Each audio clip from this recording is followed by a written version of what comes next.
Akkam nagaa jirtu kabajamoo maatii chaanalii kana amma gaaffii maatii irratti hundaa'uudhaan mata duree tokkoon isinii qabadhee jira.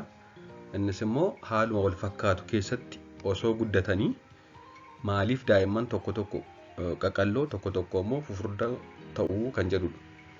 Haaluma wal fakkaatu nyaatuma wal fakkaatu kan qilleensuma wal fakkaatu keessatti osoo guddatanii daa'imman tokko tokko qaqalloo tokko tokkummaa fufurdoo ta'u kan jedhu irratti barnoota gabaabaan isinii qabadhee jira. Chaanalii kanaaf haaraa taanaan subscribe gochuun dagatina hanga dhumaatti hordofaa. Namni ijoollummaa isaatti furdaa ta'e gaafa guddatus akkasuma ta'a kan jedhu gaaffii maatirraa ka'uudha. Deebiin ta'uuf carraa olaanaa qabaatuyyuu malee ta'uu dhiisuu ni danda'a kan jedhudha.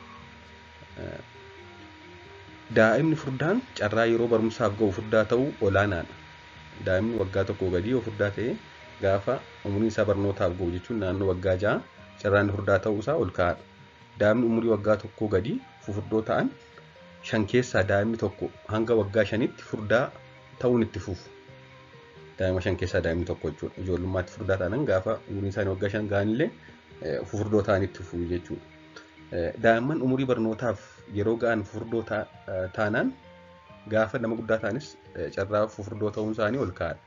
Ijoollee barnootaaf ga'an fufurdoo 2 keessaa nam tokko gaafa guddatus obees ta'a yookaan furdaa ta'a jechuudha. Qorannoon hedduun namoonni qaqalloon kanneen fufurdoo irra fayyaa fi umurii dheeraa akka jiraatan agarsiisa. Qorannoon hedduun hedduu isaa rivaayis godhee ilaalee akkasumas immoo kitaabota adda addaatti akkuma barraa'ee jiru namoonni qaqalloon umurii dheeraa fi akkasumas immoo chronic illness kan jedhamu dhukkuba yeroo dheeraa kanneen akka dhiibbaa dhiigaa akka sukkaaraarra yeroo hedduu kanneen fufurdoo ta'an irra xiqqoo bilisaadha jechuudha. Ijoolleen baay'ee fufurdoo ta'an rakkoo fayyaa booda dhufuu danda'an dabalata qaama tinsammuu fi miira gaarii akka hin qabaanne agarsiisa. Akkasumas qorannoon tokko tokko ijoolleen baay'ee obees ta'an fufurdoo ta'an rakkoo fayyaa booda dhufu kanneen akka dhiibbaa dhiigaa sukkaaraa maal kana sun ta'in innis akkuma jirtu ta'e akkasumas immoo tinsammuu isaanii akkasumas immoo miira gaarii hin qaban akkasumas immoo qoccolloo adda addaaf yookaan buulingii kan jedhamu qoccolloo adda addaaf saaxilamu mana barnootaatti karaa irratti bakka adda addaa irratti kanneen fufurdoo ta'an. Daa'imni tokko kanneen biroorra carraa fufurdoo ta'uu qabu uumamumaan daa'imman tokko tokko kanneen biroorra carraa fufurdoo ta'uu qabu tokko tokko immoo kanneen biroorra uumamumaan carraa qaqalloo ta'uu qabu jechuudha. Akkuma biftii fi amalli daa'immanii garaagarummaa qabu guddinni isaanis garaagarummaa qaba. Akkasumas fufurdachuuf qaqallachuu qofa osoo hin ta'in ariitiin guddinaallee daa'imaa daa'imatti garaagarummaa qaba jechuudha. Kanneen tokko tokko dafanii daa'imuu, dafanii taa'uu, dafanii ka'anii deemuu, dafanii fiigu, dafanii dubbatu, dafanii waan hundumaa shaakaluu tokko tokko immoo xiqqoo turu jechuudha. Garaagarummaa qabu daa'imni tokko daa'ima biraa biratti akkuma biftii fi amalli isaanii garaagara ta'e. Kanaafuu daa'imni tokko ariitii guddinaa mataa isaa danda'e qabaata. Maatiin kana beekuun garaagarummaa muraasa daa'imman gidduutti mul'atuun yaaddoo keessa galuun qaban. Kan biraa ilaalanii akka daa'imman abaluu kan biraa akkas ta'uu didee kan jedhu garaagarummaa jiru hubachuudhaan kanaan of yaaddessuu yookaan yaadda'uu hin qaban jechuudha. Sababni garaagarummaa kunis haala nyaataa yookaan gosa nyaataa fedhii nyaataa daa'imaa nyaata yeroo inni tokko gosa nyaataa daa'imaaf dhiyaatudha. Lammaffaa immoo fedhii nyaataa uumamaan fedhii nyaataa isaan qaban. Kun akka jirutti ta'e tokko maatiin yookaan sanyiin kan deemu jira. Qabiyyeen qaama daa'imaa akkasumas immoo dalagaa hormoonota adda addaa akkasumas fayyummaa qaamaa akkasumas immoo gosa qaamaa daa'imni uumamaan qabuu fi kana fakkaatan irratti hundaa'a. Kanaafuu garaagarummaa qabaachuu danda'u jechuudha daa'imman.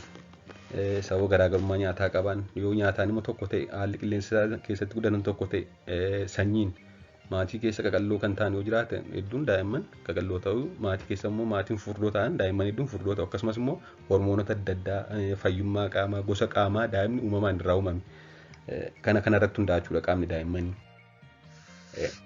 Nyaataaf haala jireenyaan alatti maaltu furdinaaf qallina qaamaa murteessa hojii inni jalqabaan sanyiidha. Abbaa fi haati lamaanuu fufurdoo taanaan carraa daa'imni furdaa ta'uu persentaa 70. Abbaa fi haati obees yoo ta'anii carraa daa'imni isaanii obees ta'uu persentaa 70 jechuudha. Abbaa yookiin haati qofti furdoo yoo ta'an garuu carraa daa'imni furdaa ta'uu persentaa 40. Abbaan obees ta'ee haati normaal yoo taate yookaan haati obees taate abbaan normaal yoo ta'e carraa daa'imni obees ta'uu isaa persentaa 40. Abbaa haati lachanuu qaqalloo taanaan yookaan noormaal taanaan carraa daa'imni furdaa ta'uusaa parsentaa torbadha jechuudha. Parsentaa torba qofaadha jechuudha. Daa'imman furdina dhaaluu jechuun osoo hin ta'in carraa furdachuu dhaalu jechuudha.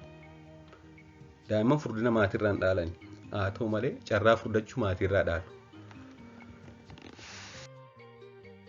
Inni lammaffaan haala qaamni itti ijaarame uumamaan type of the body build kan jedhamu jira. Haala qaamni dhala namaa itti ijaarame daa'ima tokko daa'ima biraatti yookaan nama tokko nama biraatti garaagarummaa qaba.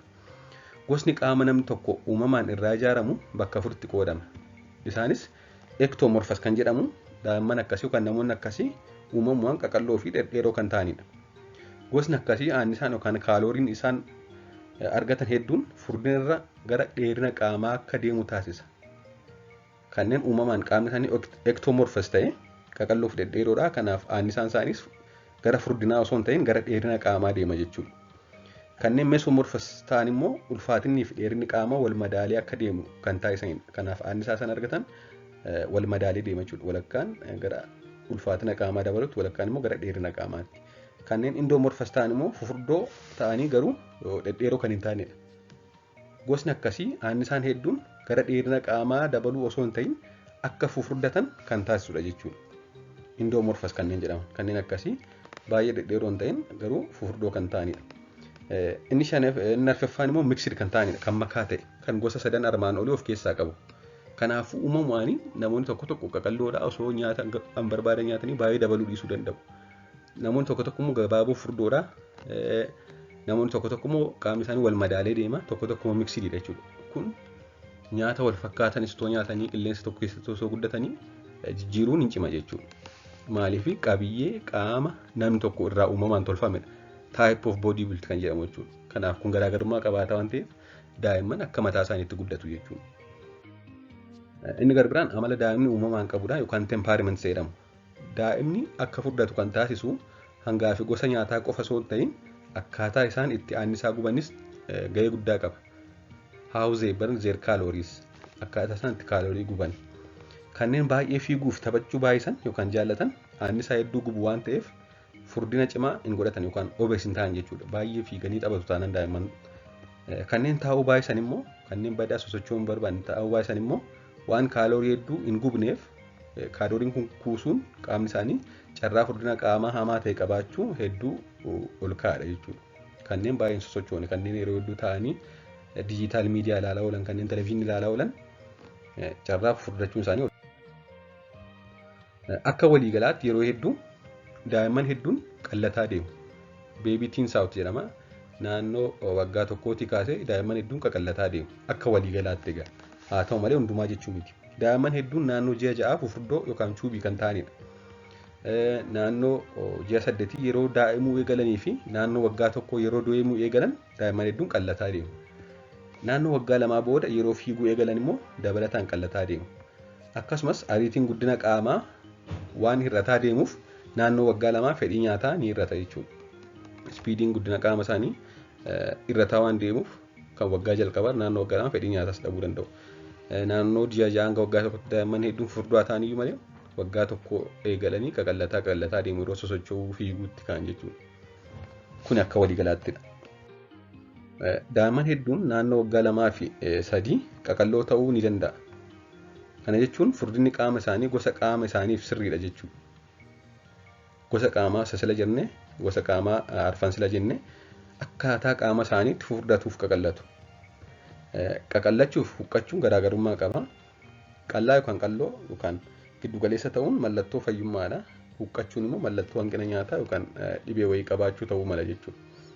Kanaafuu haala nyaataa tokko keessatti qilleensa tokko keessatti haala tokko keessatti guddatanii daa'imman walakkaan carraa furdachuu qabu, walakkaan carraa qaqallaa ta'uu, walakkaan noormaalii ta'uu qabu. Sababni isaas tokko sanyiidhaan kan ka'udha. Jeenetik sila jenne. Lammaffaan haala qaamni daa'imaa irraa uumame yookaan boodii biildi jennu gosa qaama isaanii. Inni sadaffaan immoo amala daa'imni qabu yookaan child's temperament. Tokko tokko baay'ee fiiguu sosocho'uu jaallatu, tokko tokko taa'aa ooluu jaallatu. Kanarratti hundaa'a jechuudha. Nyaataaf kanneen biroo dabalatee jechuudha. Waan hordoftaniif hedduu galatoomaa. Gaaffii fi yaada qabaannaan koomentii jala naa kaa'a. Mari'annaa galatoomaa.